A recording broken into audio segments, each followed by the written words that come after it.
Bismillahirrahmanirrahim. Assalamualaikum warahmatullahi wabarakatuh. Alhamdulillahirabbil alamin wassalatu wassalamu ala rasulillahi amma ba'du.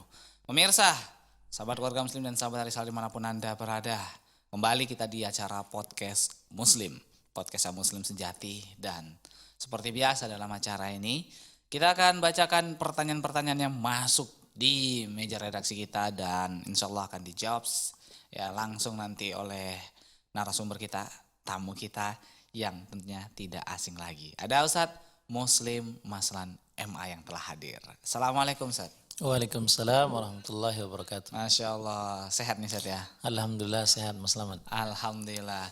Nah Ustadz, berhubung nih Ustadz, Lebaran tinggal beberapa bulan lagi Ustadz. Iya. Kalaulah rumah kita ini kita hiasi dengan sofa yang baru mungkin. Iya. Kalau sofa yang lama mungkin udah agak kempet. Ini sofa yang baru nih cocok nih Ustadz. Bentuk ini bentuk ikramud duyub ya. Ikramud menghormati duyub. tamu ya. Maka Maka kata Rasulullah itu tidak beriman orang yang tidak menghormati tamunya.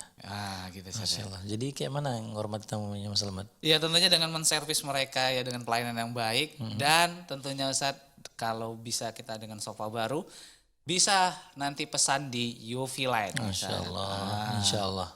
Insya Allah ya Ustadz. Ini produk Muslim Ustadz asli dan alhamdulillah kita sudah langsung datang ke pabriknya. Masya Allah. Iya.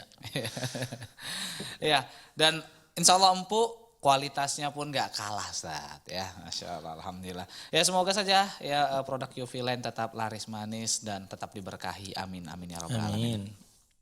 Oke Pak Ustadz, di kesempatan kali ini seperti biasa ada beberapa pertanyaan yang sudah masuk ya di meja redaksi kita dan akan kita jawab satu persatu nih Ustadz. Boleh. Oke, sebelum kita bacakan pertanyaan yang masuk, tentunya seperti biasa kita mengajak juga bagi seluruh pemirsa dan pendengar dimanapun Anda berada yang ingin bergabung bersama kami di kesempatan kali ini.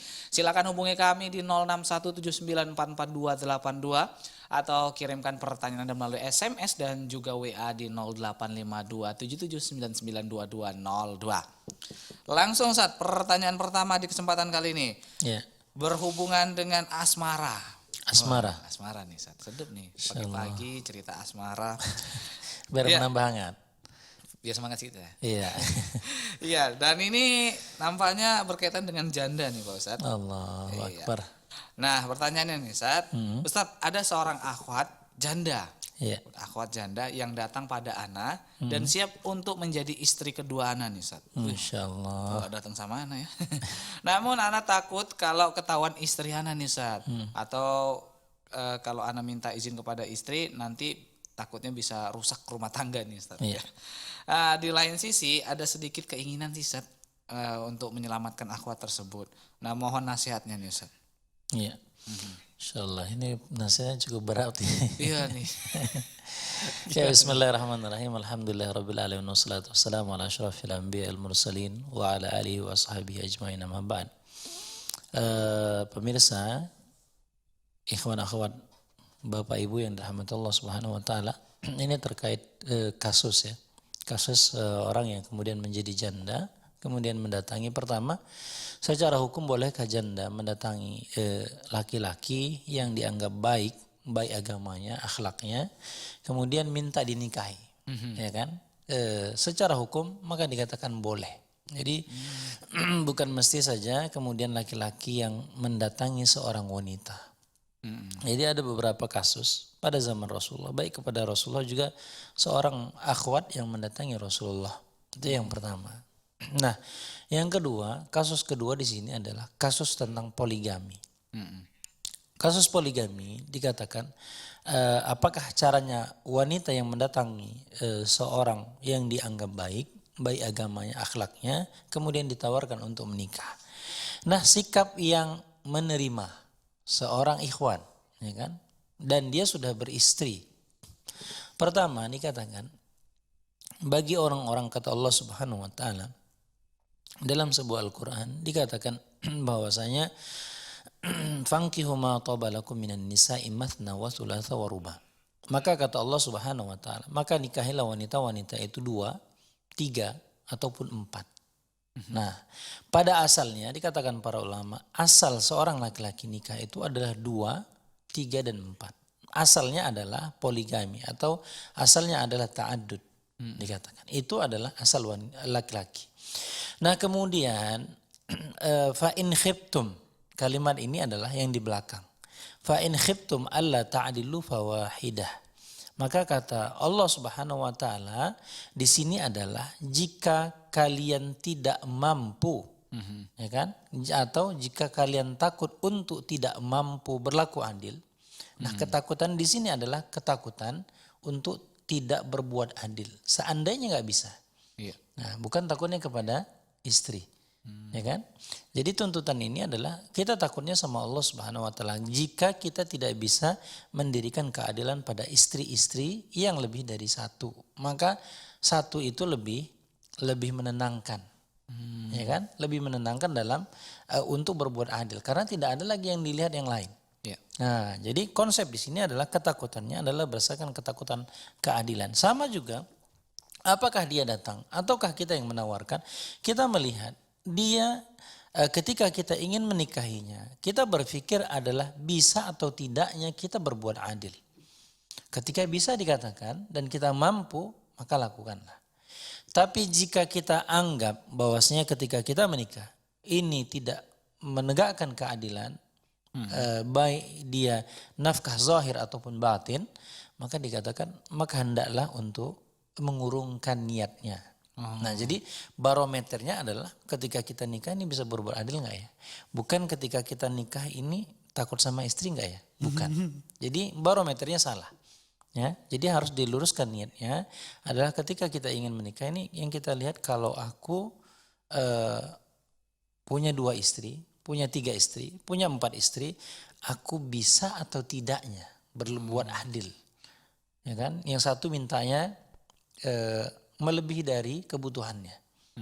Yang satu kayaknya ini bisa. Ya kan? Yang ini kita kasih sedikit saja. Nah, biarpun kebutuhannya 10, kita ngasihnya 8. Sementara yang ini kebutuhannya 10, kita ngasihnya 20. Kebanyakan. Tidak berbuat adil pada sisi ini misalnya. Maka yang seperti inilah sebagai barometer ketika kita ingin melangkah menikah. Jadi bukan karena takut kepada istrinya ketahuan, nggak ada. Karena pertama dikatakan asalnya nikah itu tidak ada prinsip izin kepada istri. Pada dasarnya. Pada dasarnya, biarpun regulasi pemerintah mengatakan ada tanda tangan istri. Nah, secara hukum syar'i dikatakan tidak ada. Karena dikatakan ar-rijalu qawwam. Qawwam ini adalah pemimpin. Kalau pemimpin dengan bawahan, manakah yang izin? Bawahan lah. Bawahan yang harus izin ke pimpinannya. Jangan dibalik. Pimpinannya yang izin ke bawahan. Nah, itu secara umum. Dikatakan tidak ada. Jadi kalau mau menikah, kita kira-kira mampu berbuat adil, maka lakukanlah. Dan juga harus diperhatikan. Sebelum melakukan itu, kita harus ada etika yang baik kepada istri adalah menjelaskan secara baik. Jelaskan secara baik. Agar apa? Agar kemudian kehidupan setelahnya tidak suram. Oh gitu dia. Nah, jadi jangan timbul keributan terus. Nah, kita yang harus bisa mengukur bagaimana istri. Bisa nggak kita melangkah kira-kira? Kalau kira-kira menimbulkan keributan dan sebagainya, maka masalahnya untuk ditahan. Tapi kalau kira-kira menurut kita bisa, maka lakukanlah. Karena pada asalnya itu adalah satu ibadah dan itu adalah satu kebaikan. Setiap kebaikan maka lakukanlah. Ketika tidak maslahatnya maka urungkanlah niatnya. Allah Ta'ala. Oke Ustaz, berkaitan dengan keadilan Pak Ustaz. Kalau masalah cinta ini susah nggak adil Ustaz? Pasti kita lebih dominan ke seorang lagi gitu. Misalnya antara 2 nih istri nih. Kayaknya nggak mungkin kita bisa adil masalah kasih sayang nih Pak Ustaz. Pasti nanti ada nih yang lebih dominan lagi. Kayaknya lebih sayang ke istri kedua atau ke istri pertama gitu Ustaz. Apakah keadilan cinta itu juga dituntut untuk adil Ustaz? Ya, pertama dikatakan fattaqullaha mastata'tum. Bertakwa sesuai dengan kadar kemampuan. Kadar kemampuan di sini adalah berusaha. Biarpun dikatakan hati itu dia ada kecondongan kepada titik-titik tertentu. Ya kan, dalam artian ketika kita memiliki istri lebih dari satu, kemudian kayaknya kita lebih cinta kepada yang ini. Tapi seorang suami dituntut untuk tidak mengatakan itu. Biarpun dikatakan nggak mungkin. Contoh kita bisa bahasa Inggris dengan bahasa Arab. Ya. Ada keterpautan hati kepada satu yang lebih dominan. Ya. Dan itu pasti. Boleh. Apakah itu yang dimaksud dengan konsep adil? Tidak. Contoh, jangankan kalau berbicara mungkin poligami kan sang istri tuh makanya, ya kan. Tapi lihat, bagi Bapak Ibu yang dirahmati Allah, konsep keadilan itu dalam masalah percintaan misalnya.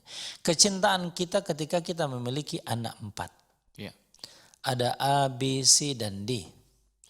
Ada kecenderungan hati, kita katakan aku lebih cenderung kalau ditanya cintanya, maka kepada anak yang A.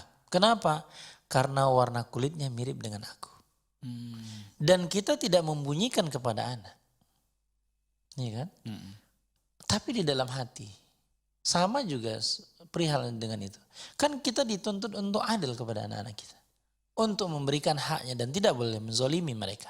Tapi kemudian ada kecenderungan, karena dia belajarnya pintar. Dia ranking terus yang B, C, D. Ya Allah, nilainya cukup makan aja. Sementara yang A, dia berprestasi terus. Ada kecenderungan hati. Atau karena dia mirip dengan kita. Kecenderungan hati kepada sang anak tersebut. Jadi kecintaan itu apakah boleh? Boleh. Apakah kemudian harus kita katakan tidak? Jadi bagi kita yang misalnya sudah berpoligami, biarpun kecenderungan kita kepada satu istri, ya kan, di antara istri-istri yang lain, maka jangan sekali-kali itu disebutkan. Jangan disebutkan. Karena tidak ada tuntutan sesuatu yang masalah percintaan harus adil, cintanya harus 50%, 50%. Nah ini nggak ada pembagian seperti itu. Iya. Bahkan juga masalah tentang nafkah zahir. Iya. Itu juga bukan harus 50%, 50%. Itu yang dimaksud konsep adil, bukan. Oh, gitu. Nah, jadi berdasarkan kebutuhannya. Kalau yang satu A, fulanah A, dia anaknya 4. Fulanah B, anaknya 6. Fulanah C, anaknya 1. Nah, apakah kemudian ketika kita punya uang 9 juta, kemudian kita bagi 3 juta, 3 juta, 3 juta, itu yang dimaksud adil enggak? Tapi adalah memberikan berdasarkan porsi kebutuhan. Yang 6 Lebih dengan yang 1, maka lebih banyak yang 6. Anak yang 6 itu mulutnya kan ada 6. Yang harus kita berikan nafkah. Sementara yang 1 cuma 1 saja. 2 dengan ibunya. Maka pembagian itu yang dimaksud dengan konsep adil adalah memberikan sesuai dengan kadar kebutuhan. Bukan pembagian secara rata. Nah, kalau seandainya memang misalnya anak sama 3 semua, kita bagi rata boleh saja. Ya kan?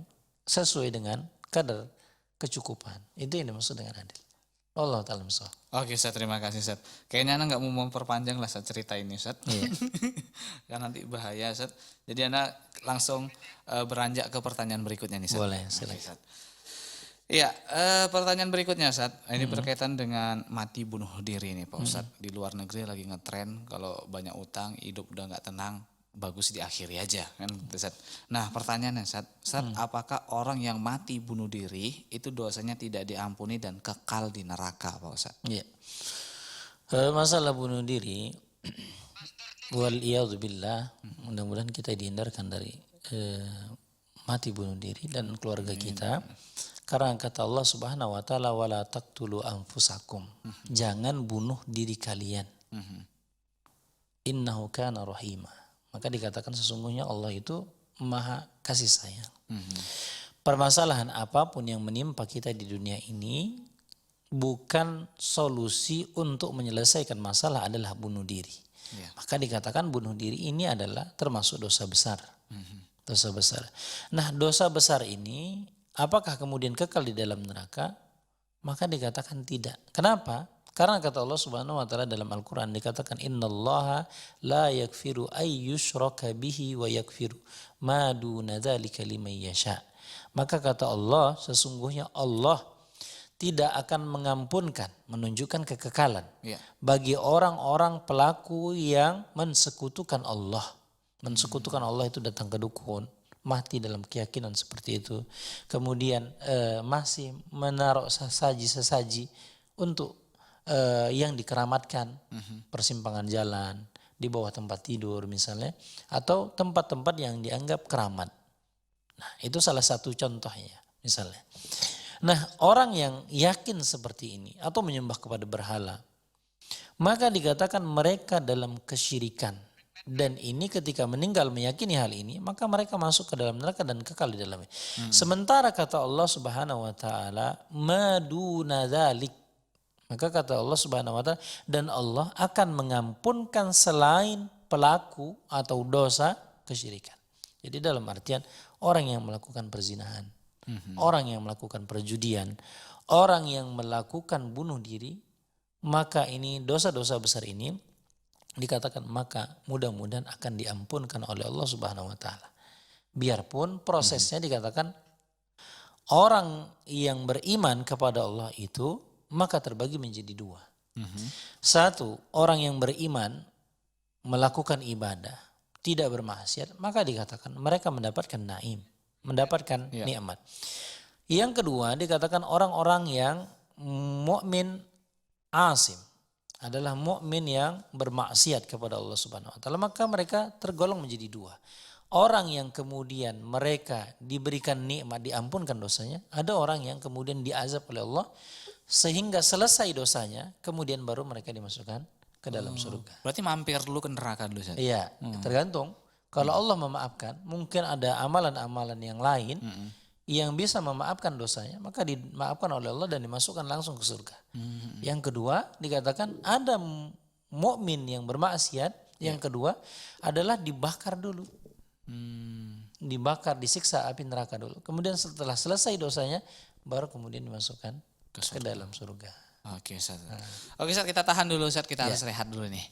Nah, pemirsa, sahabat keluarga muslim dan sahabat Arisal dimanapun Anda berada, ya insya Allah kita akan kembali lagi setelah yang berikut ini dan masih ada kesempatan bagi Anda yang ingin bergabung bersama kami. Silahkan langsung saja nanti hubungi kami di 0617944282 atau bisa melalui SMS dan WA-nya di 085277992202. Jangan kemana-mana karena setelah yang berikut ini kami akan segera kembali lagi tetap di Podcast Muslim.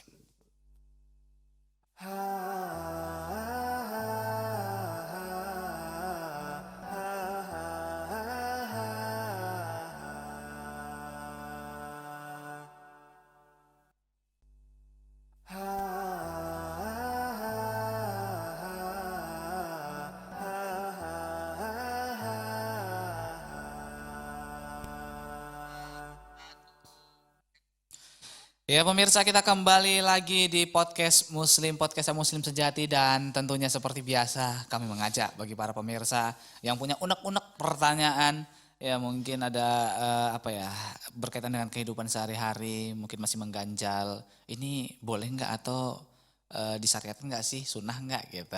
Langsung aja, yuk menghubungi kami ya di 0617944282 atau di SMS dan WA-nya di 085277992202. Ya, sambil kita menunggu Pak Ustadz, kita lanjut lagi nih Pak Ustadz ke pertanyaan berikutnya. Nih Ustadz, berkaitan dengan masalah jenazah Pak Ustadz. Pertanyaannya adalah, Ustadz bolehkah seorang istri itu ikut memandikan jenazah suaminya Ustadz? Tapi kita tahan dulu Pak Ustadz, sampai sudah ada penelpon yang masuk. Kita angkat dulu. Halo, Assalamualaikum. Waalaikumsalam Ustaz. Dengan Ibu siapa, di mana Ibu? Maknya Rani Ustaz, Tebing Tinggi. Maknya Rani Tebing Tinggi, langsung aja pertanyaannya. Assalamualaikum warahmatullahi wabarakatuh Pak Ustaz. Waalaikumsalam warahmatullahi wabarakatuh. Balik ke masalah janda tadi ya Ustaz. Jadi kalau istri mengizinkan suami menikah dengan janda tapi suruhnya yang kaya gitu Ustaz, itu boleh atau enggak ya Ustaz? Oh, yang kaya, yang tua biasanya itu tuh. Iya gitu. Gitu. Itu bagaimana Ustaz? Assalamualaikum. Waalaikumsalam warahmatullahi wabarakatuh. Kayaknya di mana-mana istri kayak gitu Ustaz ya. Boleh poligami tapi sama yang janda kaya, tua yang kira-kira bentar lagi mau meninggal gitu Ustaz.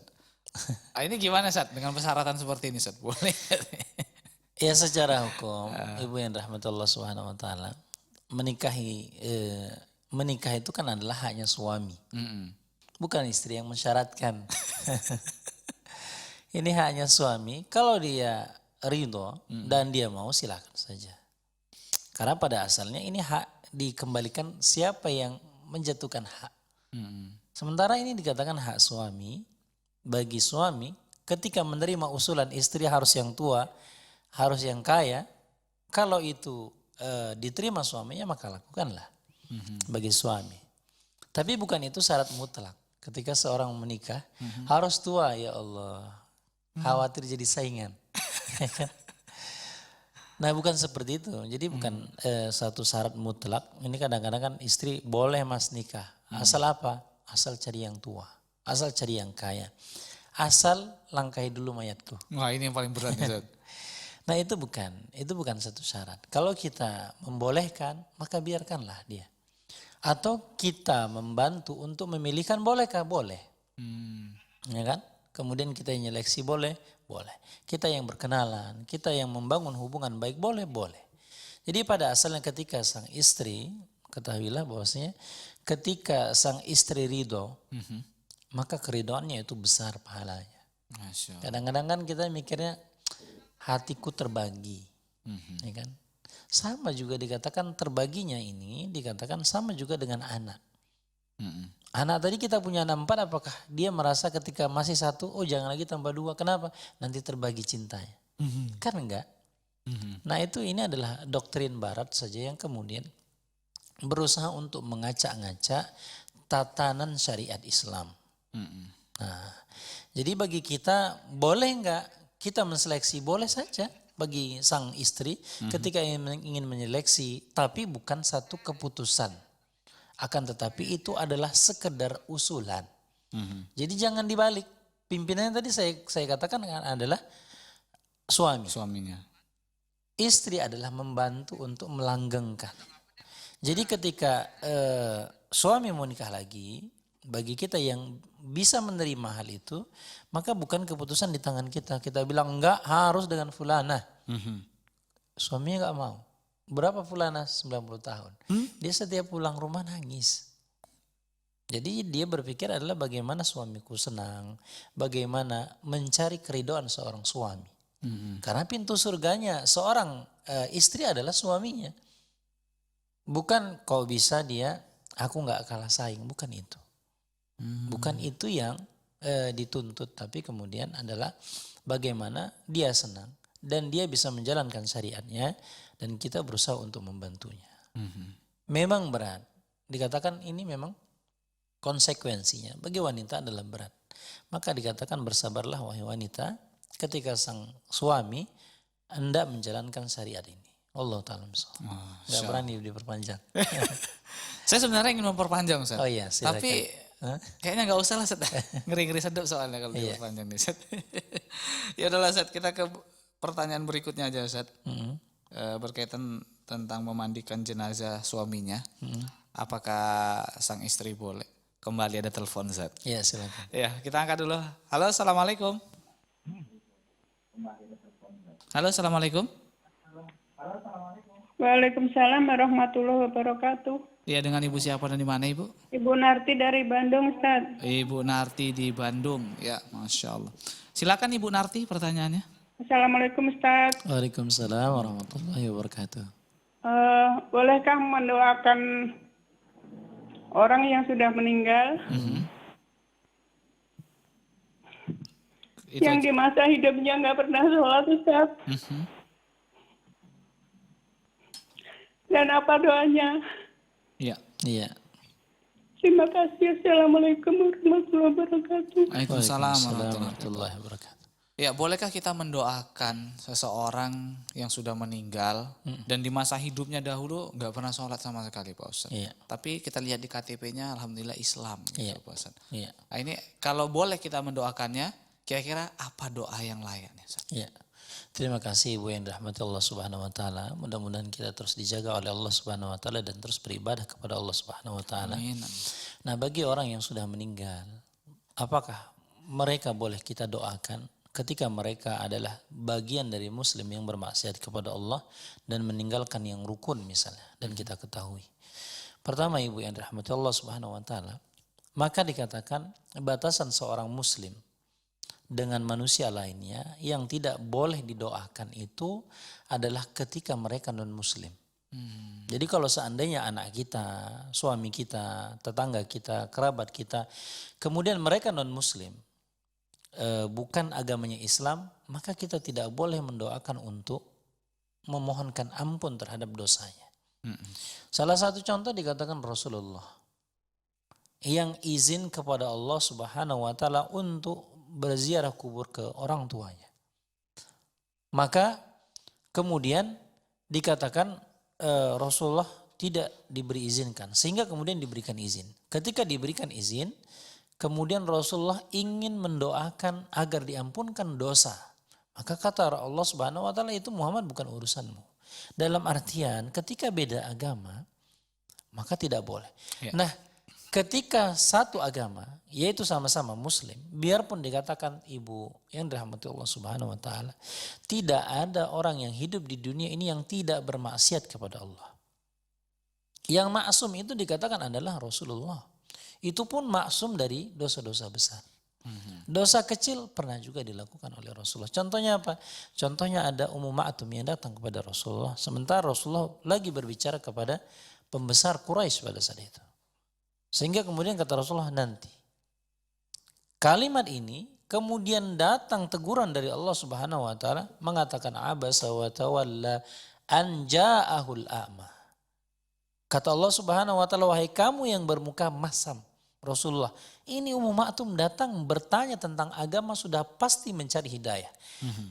Pembesar Quraisy Abu Jahal pada saat itu belum tentu mendapatkan hidayah dan belum tentu dia mau hidayah. Nah, jadi begitu juga dengan anak kita atau keluarga kita atau siapa saja, bagi mereka yang kemudian bergelimang dengan dosa, maka mohonkanlah ampun. Maka doakanlah dia. Mudah-mudahan diampunkan seluruh dosanya. Mudah-mudahan diperingan dosanya. Mudah-mudahan dimasukkan ke dalam surga Allah Subhanahu wa taala. Baik dengan lafaz menggunakan bahasa Arab dari Al-Qur'an dan hadis, ataupun kalaupun kita tidak bisa adalah menggunakan bahasa yang kita bisa, bahasa Indonesia kah. Di tiga akhir malam kita bermunajat kepada Allah Subhanahu wa taala, di mana dikatakan dalam hadis yang sahih, Allah Subhanahu wa taala turun ke dunia ini untuk mencari mana yang minta diampunkan. Mana yang minta diselesaikan masalahnya. Yang tidak punya anak mana yang ingin berdoa. Orang yang kelaparan mana, kata Allah Subhanahu wa taala. Sementara kadang-kadang kita absen. Maka ibu yang dirahmati Allah Subhanahu wa taala, keluarga kita yang tidak sholat, maka doakanlah. Mudah-mudahan Allah akan mengampunkan dosanya. Allah taala. Oke, Ustaz, terima kasih atas jawabannya, Ustaz. Masya Allah. Kembali kita angkat telepon dulu, Ustaz. Iya. Ada siapa lagi? Halo, assalamualaikum. Waalaikumsalam warahmatullahi wabarakatuh. Iya, dengan Pak Ewin. Iya, Ustaz. Iya, terdengar suara burung puyuhnya di belakang. Baik Sam ya. Iya. Masya Allah, Pak, langsung aja pertanyaannya, Pak. Iya. Assalamualaikum, Ustaz. Waalaikumsalam warahmatullahi wabarakatuh. Nah, gini, Ustaz. Iya, Pak. Imam di masjid kami kan sering ganti-ganti, Ustaz. Nah, jadi salah satu imam kami itu ada yang kuat ngerokoknya, Ustaz. Iya. Nah, jadi apa masih pantas kami bermakmum sama dia, Ustaz? Iya. Nah, itu aja, Ustaz. Syukuran ya, Ustaz. Assalamualaikum warahmatullahi wabarakatuh. Waalaikumsalam warahmatullahi wabarakatuh. Ini, Ustaz, berkaitan dengan kita berimam. Ya, kita sebagai makmum dan imam kita ini apanya ashabul udud, Ustaz. Ashabul udud. Udud itu bahasa Jawa yang ngerokok.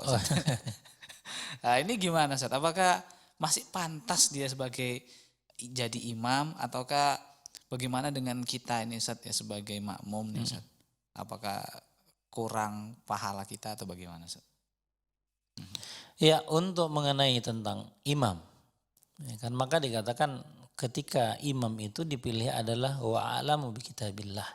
Pertama adalah orang-orang yang paham kitabullah. Orang-orang yang hafalannya lebih banyak. Orang-orang yang lebih memahami makna dari Al-Quran tersebut. Iya.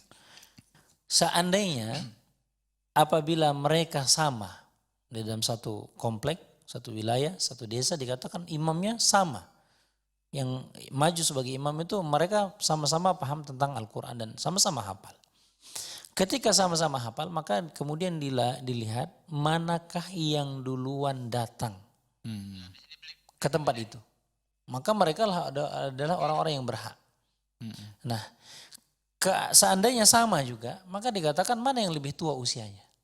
Kalau kita kan enggak sekarang. Terbalik. Tua dulu. Yang penting tua. Anak-anak enggak. Biarpun anak-anak hafal Quran, bapak-bapaknya cuma hafal beberapa surah saja. 3 kul Misalnya kan. Jadi orang yang maju ini kadang-kadang yang membuat beda itu adalah itu. Nah, bagaimana dengan orang yang masih melakukan maksiat? Apakah ngerokok misalnya? Karena rokok itu para ulama mengatakan jatuhnya kepada perkara yang haram. Nah, dan yang lainnya, misalnya maksiat lah yang lain. Maka yang lebih utama adalah orang-orang yang mempraktekkan sunnah. Orang-orang yang fa'alamu bi kitabillah. Di sini dikatakan adalah orang yang lebih paham terhadap Al-Quran dan maknanya dan mempraktekannya. Jadi bukan hanya sekedar mengatakan mereka hafal, akan tetapi adalah mereka yang kemudian mempraktekannya. Maka mereka lebih utama. Apakah kemudian sholatnya tidak sah apabila ada orang yang menjadi imam, kita tahu dia biasanya melakukan maksiat.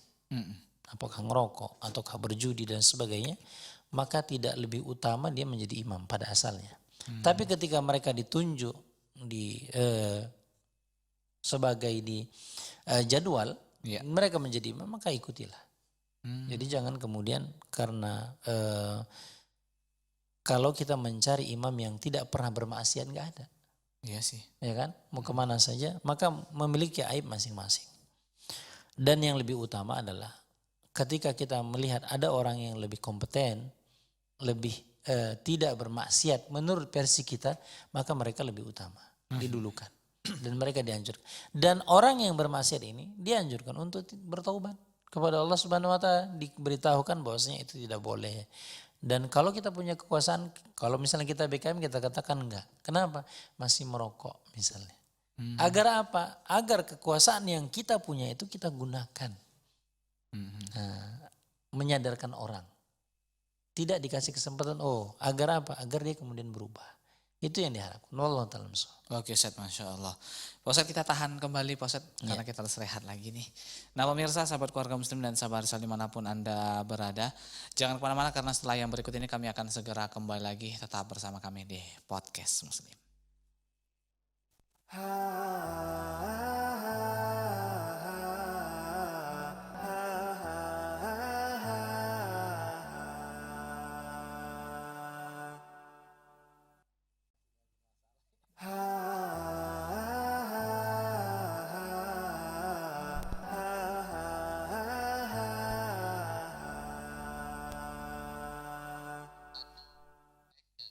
Ya pemirsa, kita kembali lagi di Podcast Muslim, Podcast Muslim Sejati, dan seperti yang kita tanyakan tadi dan belum sempat dijawab oleh Ustadz, berkaitan dengan memandikan jenazah.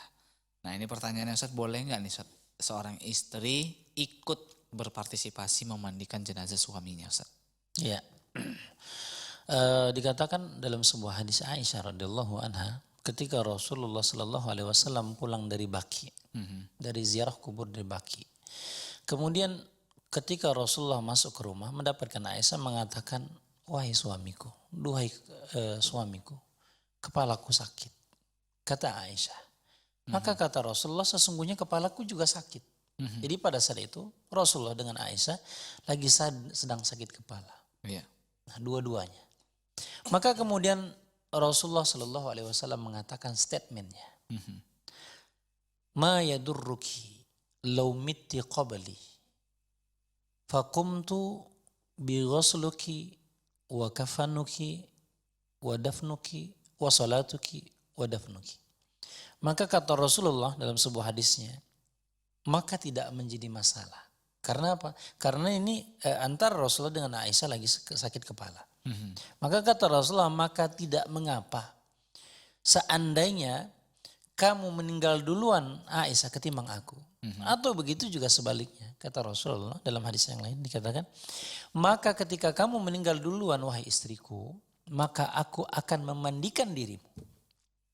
Dan aku akan mengapani dirimu. Dan aku akan mensolatkan dirimu.